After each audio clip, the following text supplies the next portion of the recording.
Hi guys, so today I'm going to fit a new steering wheel to the R56. It's arrived the other day. It's from Reggie's Custom Wheels. You can look him up on Facebook. It's come all the way from Poland to the UK and it's my first chance to really have a good look at it. I've gone for black stitching, soft leather on the top, smooth. I've gone for perforated leather on the sides. It's got the paddle shifters, which my car has. What it doesn't have is steering wheel controls for the cruise control and the audio. I was initially obviously concerned given my vehicle does have these, but I've discovered following some conversations with the guy who made it that it's really simple to swap those over. I'll be doing that today. So just looking this steering wheel over, it looks really nice. I'm really happy with it. It's the finish is, I mean, I guess if I was being fussy, this is the worst part of the wheel, which is really saying something, because there's, obviously firstly it's the back, so you don't see it, but everywhere else is just, it really is factory, in my opinion. What sets this wheel out above a lot of the other wheels you can buy that are similar is that it's made using a one-piece frame, so you're guaranteed symmetry. So it pretty much getting at the flat bottom, which is something I really wanted. It's guaranteed to be symmetrical because basically it's a one-piece frame that's been used. So I did a lot of research on this. Obviously it's important you get a good quality item, especially a steering wheel, and the reviews for this guy are excellent, and the products that he makes is also on eBay, so there's a lot of reviews on there. So yeah, let's crack on and let's get it put on. So quick word on safety. This job does involve removing the airbag. The airbag is an explosive device, and guys, it can cause you some major injuries. So if you're in any doubt at all, please seek advice from a qualified mechanic. I am not a qualified mechanic, and I'm doing this video just as a guide and a review of the steering wheel. Another thing that's worth mentioning, this job involves disconnecting the battery, which is done as a safety procedure to disable the airbag. When you disconnect the battery, obviously you can't move the car, so have a think about where you want to do the job.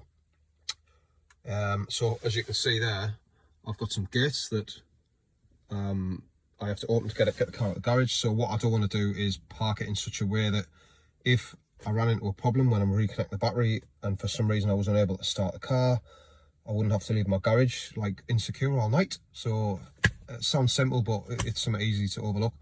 The other final one is, once you've disconnected the battery, you can't move the steering wheel, and it's essential that the steering wheel is central before you start the job. So make sure the steering wheel is central, and if you've got any problems with your tracking, or if you're currently, when you drive the car in a straight line, the steering wheel isn't central, you might want to consider getting the tracking done first, or the wheel alignment, and then so you're starting off with a nice straight setup. My car's tracks perfectly, it drives in a straight line with the steering wheel central. So once I get this steering wheel exactly central, then I know it's, when I put the new one on, things will be right. Okay, let's crack on. Okay guys, battery connection negative is a 10mm. Right, that's the battery disconnected. I've taken the negative off and I've tucked it out the way, and I'm very happy that I can't accidentally move back onto the earth. Make sure you are happy with that before you continue. I'm just removing the old trims to allow me to fit the switches from my steering wheel. As I mentioned before, this steering wheel doesn't have the switches. I've had to remove, well, the first thing actually, get your phone and record where everything is, mainly the wiring, the routing of the wiring. So I've done that already. So to take the paddle shifter off, there's a screw there. It's a Torx screw T25, and there's a couple of multi-plugs that you disconnect, which you can see there, and then the paddle shifter, just this material with a hole, you can see the hole there. The material is like a rubber, so the multi-plugs etc. slide through nice and easily. Once the paddle shifter's off, there is a T20 there in that little hole, and you take that out. You can see the T20 there just sticking out, and then Then you get your hand in behind and you ease off the trim. The trim has a couple of hammerhead clips, so you just ease them out. Okay, this is all stripped down. Last piece was the trim. It's simply a push fit. There's no screws for this. There's the trim. Didn't use any tools because I didn't want to mark anything. Got a similar hammerhead type arrangement there. Just wiggle it a little bit at a time, get your fingers in, and you should be good. So it's been about 30 minutes since I disconnected the battery. So the reason why I've waited this amount of time is I read somewhere long ago about airbags generally, that once disconnecting the battery, you should wait a little while to allow it to fully be disabled. I don't know whether there is any truth in that, but I didn't think it would hurt to do that. I'm also wearing safety glasses. Again, I'm being very, very cautious, but if the airbag went off basically in my face, my eyes would be the most susceptible to injury, so I've got some safety glasses on. So let's crack on. So what I'm going to do, there is a hole under here, there, so you can see that. It's very difficult on my phone. Yeah, there's a hole there, and you need to insert a screwdriver in there. And there is some other good videos on YouTube about how to do this. I'll put a link to the video that I used to help me with this at the bottom of this video. Cool. So the airbag's off. Came off fairly straightforward. That is what I used. Very small screwdriver. And I did need to, as the other video said, had to the multi-plug wiring connectors did not just come apart by pulling. There was a tiny little clip, so I had to ease the clip there. And similarly, the earth strap, where's he gone? It's on the airbag, but the earth strap as well had a little tang that I had to release. But just go nice and slow, nice and steady, and it'll come away. Next thing, 16mm bolt. And my apologies, I should have said this at the very beginning, but it's recommended that you have a torque wrench. So if you don't have a torque wrench, not the end of the world. You can obviously still drive the car at the moment. Not ideal, no airbag, but you can do it. So get yourself a torque wrench, borrow one. That's what I've done, which means you can fasten the steering wheel back on to manufacturer's settings. Okay, I'm going to undo this bolt. So that's the wheel off. Looks like we're getting somewhere here. Quick note, this thing here, I'm not even going to touch it, but the thing you can see with the multi-plug socket and the circular lump at the bottom is, I believe, called a clock spring. Has something to do with your indicators, basically cancelling them. Basically, don't touch it. If you start spinning that around, it'll get out of sync. It's got to be, so as you notice, the car wheels are central and the steering wheel was central when I removed it. The clock spring has to be central like the steering wheel was. So if you spin that, say I spin that one time now, clockwise or counterclockwise, it's going to upset the cancellation of the indicators. So just don't touch it. These are the two side by side.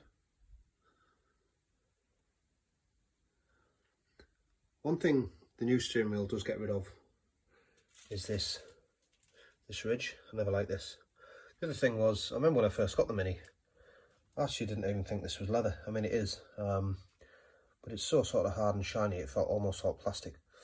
This is much nicer. This is a little bit thicker, and because of the flat bottom, I think it looks much better. It's just a bit of bling really, but it just feels a little bit smaller, a little bit more sporty. Right, I'm going to get these controls swapped over now. Right, so I'm just about to put the new steering wheel on. As you can see, I've assembled it. Got my trims, my shifters, and my wiring. And I haven't used a torque wrench here, but the screws, the T20s at the back of these two trims, or in my case switch panels, I just sensibly did them similar to how they were when they came undone. So it's just a firm by hand. Paddle shifters, because they take a bit more abuse, I, rather than use like a screwdriver with a T20 5 on, I kind of got a wrench and just give it a nip with a wrench towards the end. These guys here that hold on the airbag retaining bracket, again, rather than just use a screwdriver with a T25 in, I use a wrench so that I can give it a bit more, because it feels like it's more of a safety item. So they're good and firm. I guess, you know, you can be pretty firm with them and the paddle shifters, but the trims, be a bit more gentle with them, because they look like they could be broken easily. Right, let's get it on. Oh yes, just about to put it on and notice the clock spring hasn't been touched, so that circle there is still in the bottom, and that, I believe, that needs to engage with that. Right, let's get it on. So I've just gone to offer the steering wheel up to the shaft, and good news, BMW Mini have been quite clever with the design of the splines, and as you can see, there's on the shaft there's a marker, on the steering wheel there's a marker, and one of the splines is fatter. So pretty much as long as you line these up, you can't get it wrong, it will go back on the correct way. So the bolt's in, I've put the multi-plug in for the switch packs and paddle shifters. I'm now going to torque that bolt there to 63 Newton meters. Got the airbag there, and I've fitted the earth cable, and that multi-plug there is going to go in there, and then I'm just going to press it forward and the springs will interlock. So the steering wheel's on, I've done the test drive, it's all good, really nice to drive, really, in my opinion, a massive improvement over the original. I think it just complements the interior, so that's that. However, I've got a confession to make. I've made a massive schoolboy error with this. So for some reason when I was reassembling this, in my mind I thought, oh, I better check the steering wheel controls before fitting the airbag in case they're not working. So what I ended up doing was completely forgot about the safety aspect, which is ridiculous, and I connected the battery and then had a go at checking the steering wheel controls. So what's happened is there's been a moment when the battery's been connected and the airbag hasn't been connected, so the airbag module is registered a fault now, so I've now got an airbag light on. So I need to see about getting that reset. Obviously there isn't a fault, it's just that for a moment there hasn't been an airbag connected to the car and the car's been made aware of it. So as long as you don't have the battery ever connected when the airbag's not on, you shouldn't face that problem. But otherwise, 10 out of 10 for the steering wheel, really love it. Hopefully you agree, it's a nice improvement on the, you know, on the otherwise standard interior. Hope this video helped some of you out there, and have a nice day. Thanks.